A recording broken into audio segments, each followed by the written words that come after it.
കൗതുകം നിറഞ്ഞ വിശേഷങ്ങൾക്കായി ഈ ചാനൽ സബ്സ്ക്രൈബ് ചെയ്യൂ. കൂടാതെ വീഡിയോ നോട്ടിഫിക്കേഷൻ മൊബൈലിൽ ലഭിക്കാനായി ബെല്ലൈക്കൺ അമർത്തും.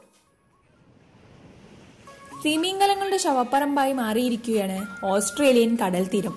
പടിഞ്ഞാറൻ ഓസ്ട്രേലിയയിലെ ഹാമലിൻ ഉൾക്കടലിന്റെ തീരത്താണ് 150ഓളം തിമിംഗലങ്ങൾ ചത്തടിഞ്ഞത്. കഴിഞ്ഞ ദിവസം പുലർച്ചെയോടെയാണ് കടൽ തീരത്ത് താമസിക്കുന്ന മത്സ്യബന്ധന തൊഴിലാളികൾ ഈ പ്രതിഭാസം ആദ്യം കണ്ടത്. കരയ്ക്കടിഞ്ഞ തിമിംഗലങ്ങളിൽ 65 എണ്ണത്തിന് ആദ്യം ജീവനുണ്ടായിരുന്നു. മത്സ്യബന്ധന തൊഴിലാളികൾ വിവരമറിയിച്ചതിനെ തുടർന്ന് സമുദ്ര സംരക്ഷണ സംഘടനക്കാരും പരിസ്ഥിതി പ്രവർത്തകരും സർക്കാർ അധികാരികളും സ്ഥലത്തെത്തി. 15 തിമിംഗലം മാത്രമേ ഇപ്പോൾ ജീവനോടെ അവശേഷിക്കുന്നുള്ളൂ.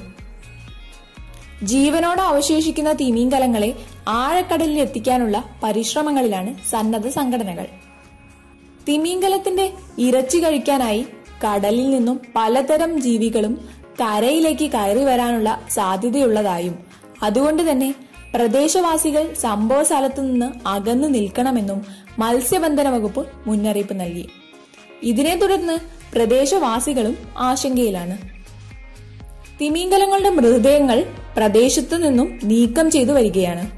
ഇവയുടെ മരണകാരണം അറിയുവാനായി രക്തസാമ്പിളുകൾ എടുത്ത് പരിശോധനയ്ക്ക് അയച്ചിട്ടുണ്ട്.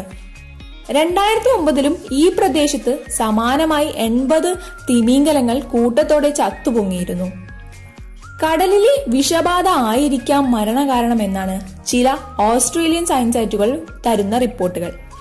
അടുത്തിടെ സമുദ്ര മലിനീകരണം കൂടിയ പ്രദേശമാണ് പടിഞ്ഞാറൻ ഓസ്ട്രേലിയ.